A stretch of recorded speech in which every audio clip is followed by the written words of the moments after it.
प्रश्न है, कहता आकृति 6.17 कहता 1 और 2 में कहता डी समांतर बीसी है।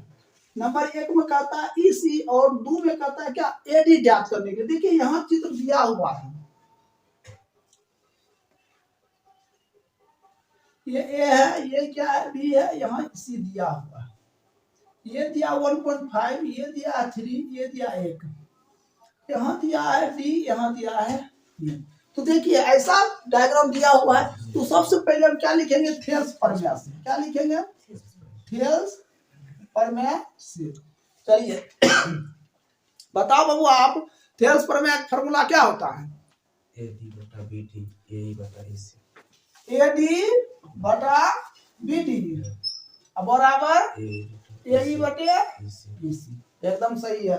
देखिए अब ध्यान दीजिए, एडी कितना दिया है 1.5 अब बटा बीडी कितना दिया हुआ 3 बराबर एई कितना दिया है 1, ईसी कितना दिया है x। इसको हम क्या मान लेते हैं, x मान लीजिए। अगर x आपको नहीं मानना है तो मत मानिए, हम ये क्या रख देते हैं, ईसी रख देते हैं। ईसी कुछ नहीं दिया है तो ईसी के इसलिए रख दीजिए, कोई दिक्कत। अब यहाँ लिख सकते हैं बाय क्रॉसिंग, इसको इससे और इसको इससे। देखिए ई 80 गुने 1.5 और 3 को 1 से गुना करेंगे क्या होगा, 3 होगा, कोई दिक्कत। अब इसी यही रखते हैं। चलो रे तुम बताओ, ये उधर जाएगा माइनस होगा या प्लस होगा, बटाम होगा, एकदम सही होगा। देखिए जब गुणा में रहे ना उधर जाएगा तो क्या होगा, बटाम होगा, ध्यान रखिएगा, समझे। 1.5 ठीक है, दशमलव उड़ा देंगे क्या 0 कैंसिल कर दिए, कितना 2, ये 2 सेंटीमीटर आपका क्या आ जाएगा, कैंसिल हो जाएगा, कोई दिक्कत इसमें, समझे। आइए अब इसी का 2 नंबर, एक का 1 खत्म और 1 का 2। देखिए डायग्राम दिया हुआ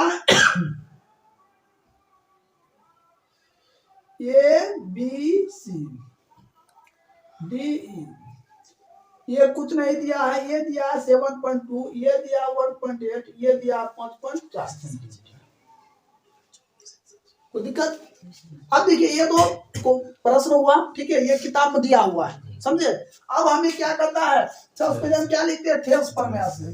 क्या लिखते हैं, थेल्स प्रमेय से। तो क्या लिखेंगे, एडी बटे बीडी बराबर एई बटे, तो एडी कुछ नहीं है तो एडी रखते हैं, बीडी कितना दिया 7.2, एई कितना दिया 1.8 और इधर क्या दिया 5.4, कोई दिक्कत। यहाँ बाय क्रॉसिंग करेंगे इसको इससे, एडी गुने 5.4 बराबर 7.2 गुना कितना 1.8 कर दिए गुना।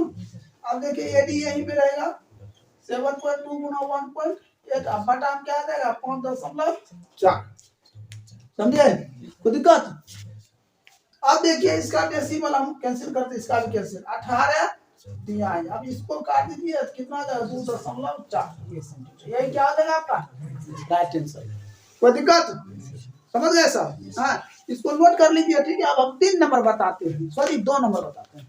देखिए इससे पहले हमने 1 नंबर बता चुके थे। देखिए 2 नंबर प्रश्न है,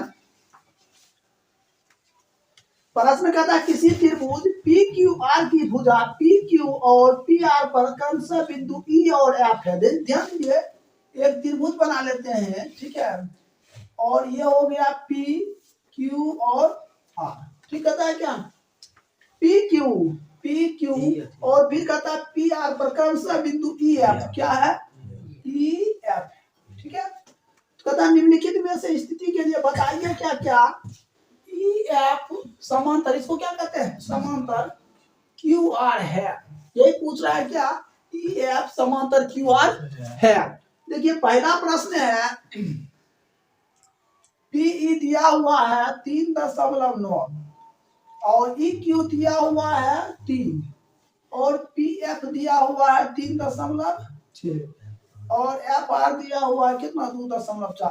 तो देखिए पीई कितना यहाँ रखेंगे 3.9, ई क्यू ये कितना दिया है 3, पी एफ कितना दिया है 3.6 और एफ आर कितना दिया 2.4।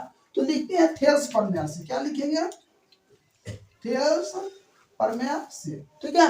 थेल्स प्रमेय क्या बताता है, पीई बटे ई क्यू अब बराबर पी एफ बटे एफ। तो दिक्कत, तो देखिए पी कितना दिया है 3.9 बटे ये 3 बराबर पी एफ कितना दिया है 3.6 बटे 2.4, 10 डेसिमल उड़ा दिए। ठीक है, इसको काट दीजिए, इसको भी काट दिए, 13 ये कितना हो जाता है 10, इसको दशमलव खत्म हो जाएगा, ये 12 ये 8। देखिए दोनों बराबर है, अगर बराबर है ठीक है तो समांतर है, अगर बराबर नहीं है तो लिखेंगे ई एफ समांतर क्यू आर नहीं है। यही क्या हो जाएगा आपका आंसर हो जाएगा। कोई दिक्कत? चलिए अब चलते हैं 2 नंबर। इस 2 का 1 था, अब 2 का 2 नंबर प्रश्न। डायग्राम वही रहेगा, P Q R E F. देखिए प्रश्न कहता है पीई 4 दिया हुआ, ये कितना दिया है 4 दिया है, और ई क्यू दिया है 4.5, पी एफ दिया है कितना 8, ये कितना दिया है 9। तो हमने क्या लिखते हैं पहले थेल्स प्रमेय से, थेल्स प्रमेय से, थेल्स प्रमेय क्या बताता है पी बटे ई क्यू बराबर पी एफ बटे एफ। तो ये हो गया 4, ये हो गया 4.5 बराबर, ये हो गया 8 बटे 9 डेसिमल हो गया, ये कैंसिल कर दिया 8 बटे कितना 9 बराबर कितना 8 बटे 9, दोनों बराबर है। जब बराबर है तो लिख सकते हैं ई एफ समांतर क्यू आर, यही क्या हो जाएगा आंसर हो जाएगा। तो दिक्कत, चलिए आइए 3 नंबर देखते हैं। इसमें एक और प्रश्न है, डायग्राम सेम रहेगा, पी क्यू आर ई और एफ ऐसा दिया हो। अब देखिए यहाँ प्रश्न क्या दिया, कहता है पी क्यू, कहता है पी क्यू यहाँ से यहाँ तक दिया कितना 1.28, फिर कहता है पी आर यहाँ से यहाँ तक कितना 2.56। अब देखिए पी दिया हुआ 0.18 और पी एफ ये दिया हुआ 0.36। ठीक है, देखिए एक बात ध्यान दीजिए, तो हमें दिए तो नहीं दिया हुआ है, ये ज्ञात करना है, इसमें इसको घटा दीजिए, ये निकल जाएगा। ठीक है, तो घटाएंगे कितना हो जाएगा 0.1 हो जाएगा। ठीक है, कितना हो जाएगा। अब इधर में हम इसको जब घटाएंगे तो 6 0 हो जाएगा, 0 ये हो जाएगा कितना 2.2। तो दिक्कत, तो हम क्या लिखते हैं थेल्स प्रमेय से, थेल्स प्रमेय से, तो पी ई बटे ई क्यू बराबर पी एफ बटे एफ, ऐसा लिख दिए। तो पी ई कितना हो गया 0.18 बटे ई क्यू कितना हो गया 1.10, पी एफ कितना हो गया 0.36 बटे कितना होगा 2.20, दशमलव खत्म, ये भी दशमलव खत्म। कोई दिक्कत, इसको काट दीजिए, ये 9 से ये 55, ये भी 9 से ये, देखिए दोनों सेम है। जब सेम आ जाए तो क्या लिखेंगे ई एफ समांतर क्यू आर क्या है यही क्या आपका आंसर बन गया। कोई दिक्कत किसी को, कोई दिक्कत नहीं ना। चलिए ठीक है, उतारिए, बात अगर बढ़ा रहे हैं। देखिए इससे पहले हमने 2 नंबर बता चुके थे, देखिए 3 नंबर का था आकृति 6.18 में यदि एल एम समांतर सी बी और एल एन समांतर सी डी हो तो सिद्ध कीजिए ए एम बटा ए बी बराबर ए एन बटे ए डी। देखिए आकृति दिया हुआ 3 नंबर में, आकृति दिया हुआ है,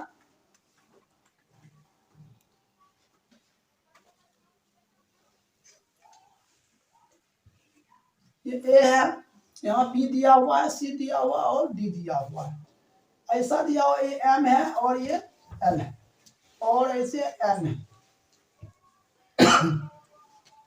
ऐसे दिया हुआ कहता तो सिद्ध करे कि ए एम बटे ए बी बराबर ए एन बटे ए डी। इसे क्या करता है हमें प्रूव करने के लिए करता है। देखिए हमने सबसे पहले क्या काम करते हैं, त्रिभुज ए बी सी लेते हैं, क्या लेते हैं त्रिभुज ए बी सी से। अब ये देखना कौन किसके समांतर है, तो देखिए एम एल ऐसे है तो ऐसे ही लेना है, समांतर किसका है तो बीसी के, समझे।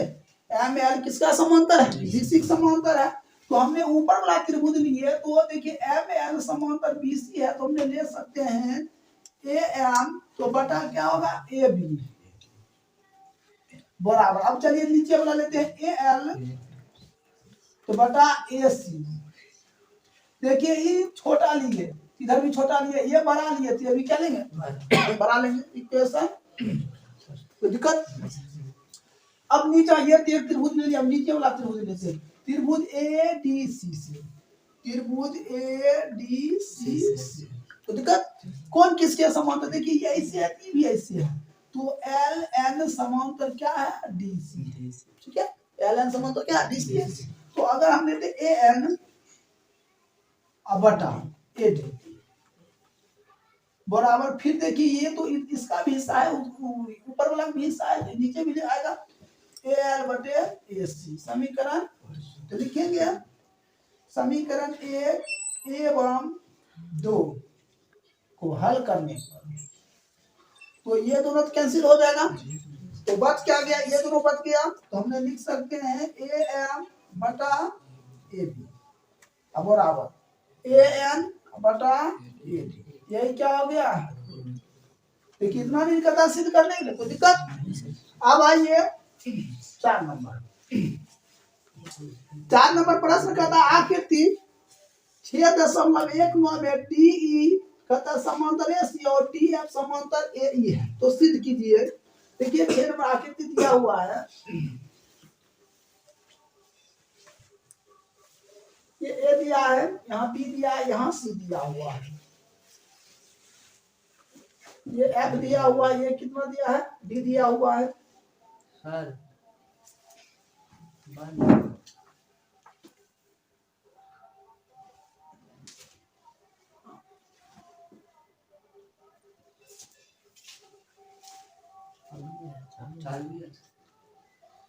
देखिए ए बी सी डी है, ये है एफ, यहाँ क्या हो जाएगा ई दिया हुआ किताब में, तो यहाँ आ जाएगा ऐसे, ठीक है। तो कहता है क्या, तो सिद्ध करे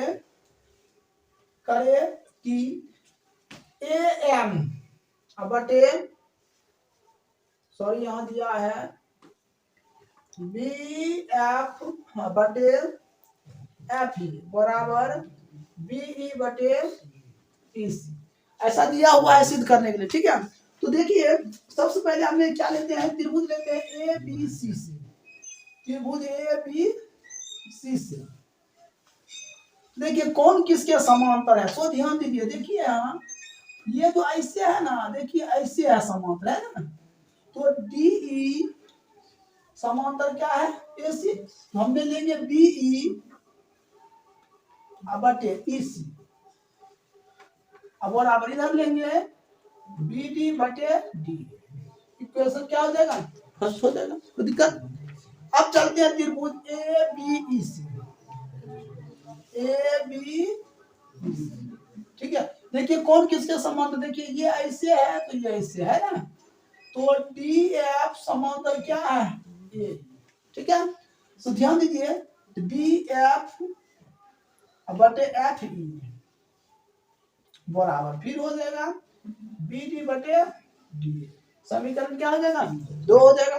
तो फिर क्या लिखते हैं, समीकरण 1 एवं 2 को हल करने पर, तो देखिए ये दोनों कैंसिल हो जाएगा, क्या बच गया बी बटे ई सी बराबर बी एफ बटे एफ ई, यही तो हो गया क्या रूट, तो दिक्कत समझ गए। चलिए ये 4 नंबर कंप्लीट हो गया। देखिए इससे पहले हमने 4 नंबर तक बता चुके थे, देखिए 5 नंबर हम बता रहे हैं, कहता है क्या आकृति 6.20 में डी ई समांतर ओ क्यू और डी एफ समांतर ओ आर है, तो दर्शाइए कि कहता है ई एफ समांतर क्यू आर है। देखिए 6.20 डायग्राम है 5 नंबर का, यहाँ दिया हुआ है P, ये दिया है Q, यहाँ क्या दिया है R, और O है, इसको इससे इसको इससे इसको इससे मिला दीजिए, ठीक है। अब देखिए यहाँ इसको इससे इसको इससे, तो E है, यहाँ F है, और यहाँ दिया है क्या D। कहता है तो सिद्ध करे कि E F समांतर क्या होना चाहिए, क्यू आर। ये कहता है प्रूफ करने। तो सबसे पहले हम देखिए क्या करते हैं, त्रिभुज पी ओ क्यू लेते हैं। त्रिभुज पी ओ क्यू से कौन किसके समांतर, देखिए डीई समांतर क्या है, देखिए ये ऐसे है ओ क्यू, ठीक है। क्या समांतर है, ओ क्यू।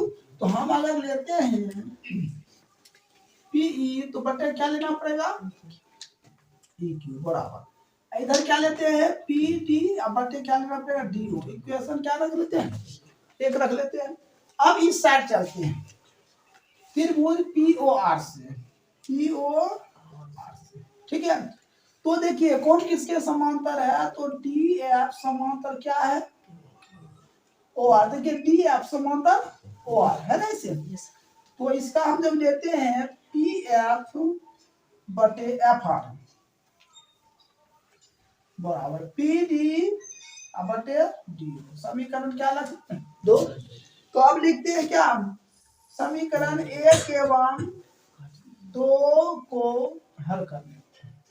तो देखिए ये कैंसिल हो जाएगा, तो क्या बचता है, तो पीई यहाँ लिख देते हैं पीई बटे ई क्यू, अब बराबर इधर आ गया पी एफ बटे एफ, ठीक है। ये दोनों जब आपस में बराबर है तो हम लिख सकते हैं पी एफ समांतर क्या है, क्यू आर। यही क्या हो गया, यही आपका आंसर हो गया, कोई दिक्कत।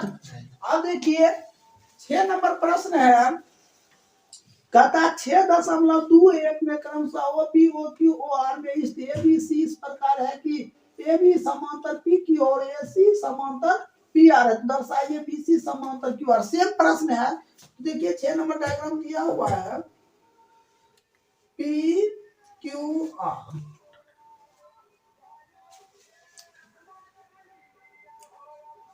ऐसा दिया हुआ है, यहाँ ए है, यहाँ बी है, यहाँ क्या है सी है, ऐसा प्रश्न दिया।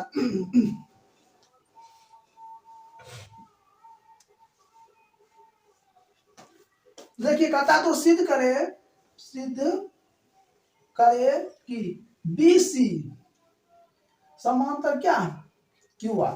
तो सबसे पहले देखिए त्रिभुज क्या लेते हैं, त्रिभुज पी ओ क्यू से लेते हैं, पी ओ क्यू से कौन किसके समांतर, देखिए पी क्यू समांतर क्या है ए बी है।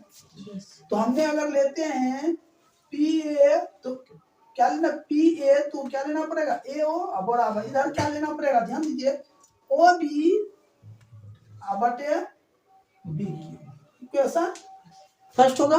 अब चलते हैं उस साइड, त्रिभुज पी ओ आर से कौन किसके समांतर है, तो पी आर समांतर क्या है ए सी, ठीक है। पी आर समांतर क्या है ए सी। तो हम लेते हैं अगर पी ए बटे ए ओ, इधर लेना पड़ेगा ओ सी बटे सी आर। समीकरण 2, समीकरण 1 एवं 2 को हल करने पर, ठीक है। तो समीकरण 1 एवं 2 को हल करेंगे तो क्या लिख सकते हैं, ये और ये कैंसिल हो जाएगा, तो क्या बच जाता है ओ बी बटे बी क्यू बराबर ओ सी बटे सी आर। जब ये दोनों बराबर है तो हम लिख सकते हैं बी सी समांतर क्या होगा क्यू आर, यही क्या हो जाएगा। तो दिक्कत समझ गए, चलिए इसको नोट कर लीजिए। हम 7 नंबर बताते हैं। देखिए इससे पहले हमने 6 नंबर बता चुके थे, देखिए 7 नंबर का था प्रयोग 6.1 का प्रयोग करते हुए सिद्ध कीजिए कि एक त्रिभुज का एक भुजा के मध्य बिंदु से होकर दूसरी भुजा के समांतर खींची गई रेखा तीसरी भुजा को समद्विभाजित करता है। कहता है याद कीजिए कि आप इसे कक्षा 9th में सिद्ध कर चुके हैं। तो देखिए 7 नंबर प्रश्न है, सबसे पहले आप एक त्रिभुज बनाइए ए बी सी, इसका मध्य बिंदु क्या है डी और ई, ठीक है। तो हमने लेते हैं त्रिभुज ए बी सी से, ठीक है। ए बी सी से लेते हैं तो ए बी अब बटा क्या हो जाएगा, सॉरी ए डी होगा, ए डी बटा क्या हो जाएगा बी डी बराबर ए ई बटे क्या हो जाएगा इसी होगा, कोई दिक्कत। अब देखिए डी भुजा है ना, डी भुजा समझे, तो मध्य बिंदु है, ए बी का मध्य बिंदु है। क्या है? ए बी का डी भुजा क्या है? मध्य बिंदु है। तो हम ये लिख सकते हैं ए डी बराबर क्या? B D. इसको इधर कर लेते हैं, ए डी बटे बी डी बराबर कितना? एक। समीकरण इसको एक मान लेते थे, इसको समीकरण तो लिखेंगे समीकरण एक एवं दो से। ठीक है, तो देखिए जहां पे ए डी बटा बी डी है, इसका जगह पर क्या रखेंगे? एक रखेंगे। तो इसके जगह पर क्या रखेंगे? एक रखेंगे। तो लिख सकते हैं ए ई बटे ई सी बराबर कितना? एक। इसको इससे गुणा कर दीजिए, तो ए ई बराबर क्या? बी सी होगा। ऐसा कोई दिक्कत? तो हम लिख सकते हैं क्या? ए सी का मध्य बिंदु क्या है? ई है। यही क्या हो जाएगा? पूर्ण हो जाएगा। तो दिक्कत? तो देख लीजिए, ए सी है ना, ए और सी का मध्य बिंदु क्या हो गया? ई हो गया। तो दिक्कत? अब देखिए अगला प्रश्न है 8 नंबर। प्रश्न 8 नंबर कहता है क्या कि प्रयोग द्वारा सिद्ध कीजिए कि एक त्रिभुज के किन्हीं दो बिंदु भुजाओं के मध्य बिंदु को मिलाने वाले तीसरी भुजा की क्या होता है? समांतर होती है। तो सेम डायग्राम बनेगा ए बी सी, इसे डी और ई। ठीक है, तो पहले हम क्या लेते हैं? त्रिभुज ए बी सी से। ठीक है, क्या लेते हैं? त्रिभुज ए बी सी से। ए बी सी से लेते हैं तो हमने लिखते हैं ए डी, तो बराबर क्या हो जाएगा? B D. देखिए ए डी बराबर क्या? B D. इसको इधर कर लेते हैं, ए डी बटे बी डी बराबर एक। समीकरण एक हो गया। अब हम इस साइड चलते हैं, ए ई बराबर क्या? ई सी। ए ई बटे सी सी बराबर एक। समीकरण क्या हो जाएगा? दो हो जाएगा। कोई दिक्कत? तो लिख सकते हैं समीकरण एक एवं दो से। तो एक एक कैंसिल भी कर सकते हैं और इतना बराबर ये हो जाएगा। तो ए डी बटा बी डी बराबर ए ई बटे सी सी। जब दोनों बराबर है तो हो सकता है डी ई समांतर क्या? B C. तो डी ई समांतर क्या हो जाएगा? B C. यही क्या करता था? प्रूव करने। कोई दिक्कत? 7-8 में। चलिए इसको नोट कर लीजिए। अब 9-10 बता रहे हैं। देखिए इससे पहले हमने 8 नंबर तक बता चुके। तो देखिए 9 नंबर प्रश्न कहता है ए बी सी डी एक समलंब है। कहता है जिसमें ए बी समांतर डी सी है, इसके विकर्ण परस्पर बिंदु ओ पर प्रतिच्छेद करती है। दर्शाइए कि ए ओ बटे बी ओ बराबर सी ओ बटे डी ओ। तो ध्यान दीजिए 9 नंबर प्रश्न है। सबसे पहले हम ए बी सी डी एक समलंब बनाते हैं। तो यहाँ ए देते हैं, बी सी और डी। इसको इससे ये बिंदु किस पे प्रतिच्छेद करता है? ओ पर। तो हमने क्या कम करते हैं? इसको इससे मिला देते हैं। इसको क्या दे देते हैं? सी दे देते हैं। ठीक है, तो सबसे पहले माना कि लिखेंगे, माना कि ए बी सी डी एक समलंब है। ठीक है, जिसका विकर्ण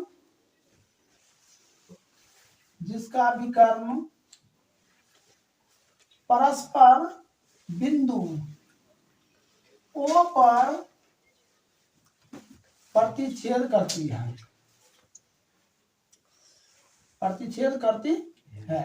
तो सिद्ध करे कि, देखिए तो कहता है, फिर आगे हमें से क्या है? देखिए तो कहता है सिद्ध करे कि ए ओ बटे बी ओ बराबर सी ओ बटे डी ओ। कोई दिक्कत? ये क्या कहता है? सिद्ध करने के लिए। तो सबसे पहले देखिए त्रिभुज ए सी डी लेते हैं।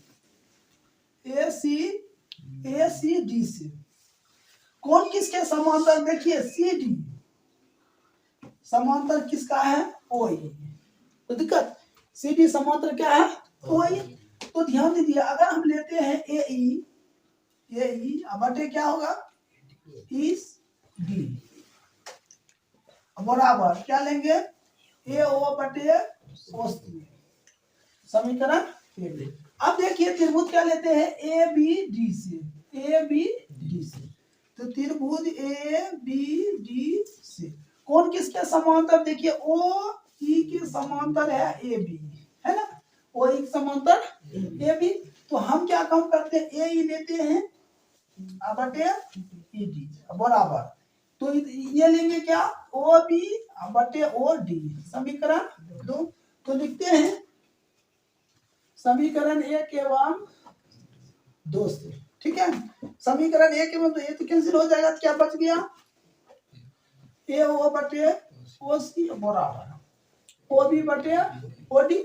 इसको चेंज कर दीजिए, देखिए इसको इधर ले आते, इसको उधर ले देते, तो ए ओ बटे ओ बी बराबर सी ओ सी बटे ओ डी।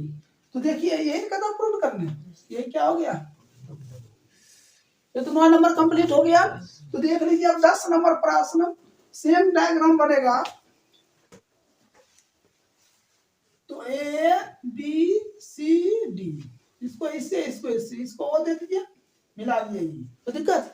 तो सबसे पहले माना कि यही लिखेंगे, माना कि ए बी सी डी एक समलंब है जिसका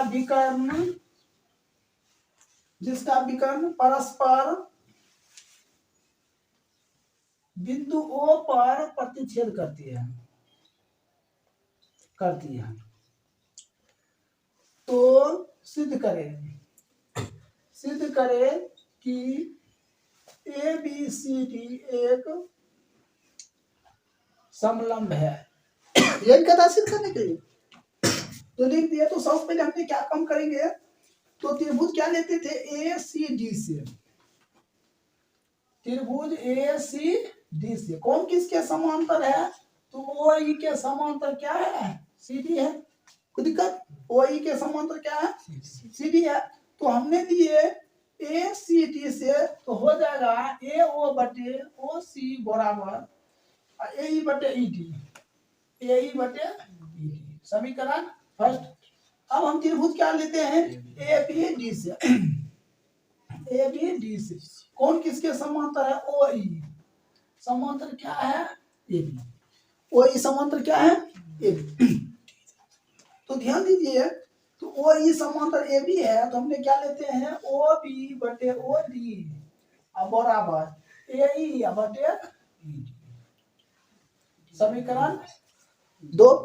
कोई दिक्कत, तो हम क्या लिखते हैं फिर, समीकरण 1 एवं 2 को हल करने पर, तो ये तो क्या, सॉरी ये रहेगा, ये दोनों कैंसिल हो जाएगा, ए ई बटे ई डी होगा, कैंसिल हो जाएगा। तो क्या लिखेंगे, ए ओ बटे ओ सी बराबर ओ बी बटे ओ डी, ये कैंसिल नहीं होगा, फिर से लिख देते हैं ओ डी, ठीक है।